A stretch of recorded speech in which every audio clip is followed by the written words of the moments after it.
Le président Ibrahim Traoré au sommet de Saint-Pétersbourg où se tiendra du 27 au 28 juillet prochain le deuxième sommet et le Forum économique et humanitaire.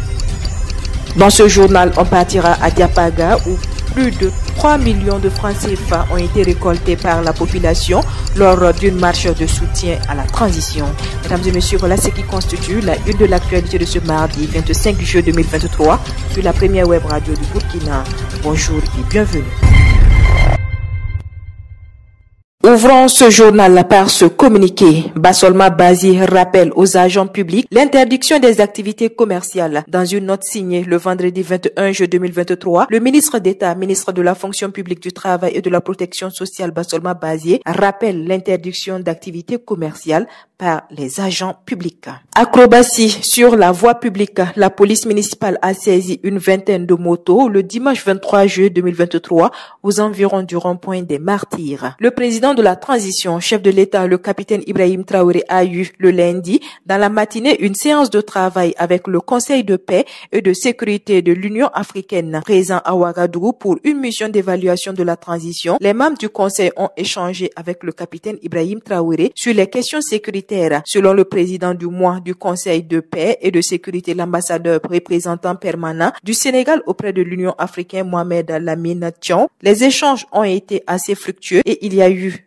une approche consensuelle entre le président de la transition et le Conseil de paix et de sécurité. Je vous le disais en titre, le président de la transition, chef de l'État, le capitaine Ibrahim Traoré s'est rendu à Pétersbourg au nord-est de la Russie où se tiendront du 27 au 28 juillet prochain le deuxième sommet et le Forum économique et humanitaire Russie-Afrique. Placé sous le thème pour la paix, la sécurité et le développement, le sommet va regrouper une cinquantaine de chefs d'État et de gouvernement du continent africain autour du président russe Vladimir Poutine dans le but d'instaurer un nouveau partenariat mutuel bénéfique entre la Russie et le continent. La participation du chef de l'État à cette rencontre s'inscrit dans le cadre du renforcement de la coopération voulue et affirmée entre le Burkina Faso et la Fédération de Russie dans la perspective de trouver des solutions à la double crise sécuritaire et humanitaire à laquelle le Burkina Faso fait face depuis plus de 7 ans. Outre sa participation au sommet, le chef de l'État, le capitaine Ibrahim Traoré, aura des échanges bilatéraux et accordera des audiences toujours dans le cadre de la recherche des solutions pour la sécurisation et le développement du Burkina Faso. Autre chose à présent, des populations ont participé lundi 24 juillet 2023 à Diapaga à une marche meeting de soutien à la transition. Parti du lycée Untani, ils étaient plusieurs centaines de marcheurs à se donner rendez-vous au rond-point central de Diapaga. Là, les organisateurs ont lu avant de transmettre leur déclaration au commissaire dont le représentant a promis de remettre fidèlement.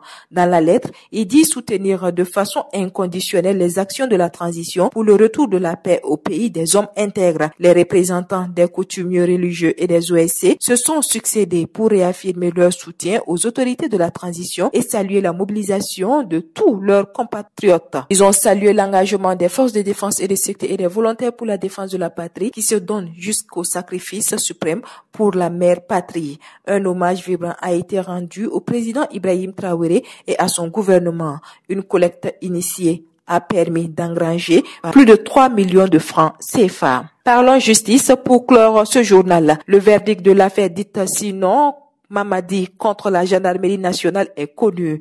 Le juge a renvoyé Sino Mohamed pour les faits de mise en danger de la vie d'autrui en l'espace de la personne morale de la gendarmerie nationale. Par contre, le juge le déclare coupable des faits de diffamation sur la gendarmerie et le condamne à 12 mois de prison et une amende de 500 000 francs CFA, le tout ferme. Le juge a aussi levé le sursis de 24 mois que Sino avait obtenu lors d'une précédente condamnation pour diffamation. En tout, Simon Mamadi écope d'une condamnation de 36 mois et d'une amende de 1 million de francs CFA, le tout ferme et une contrainte judiciaire de 3 mois pour s'acquitter de l'amende. C'est ici que s'arrête l'actualité de ce mardi 25 juillet 2023 sur la première web radio du Burkina. Merci à vous qui nous avez suivis. L'actualité continue sur www.radio24.net et sur www.burkina24.com.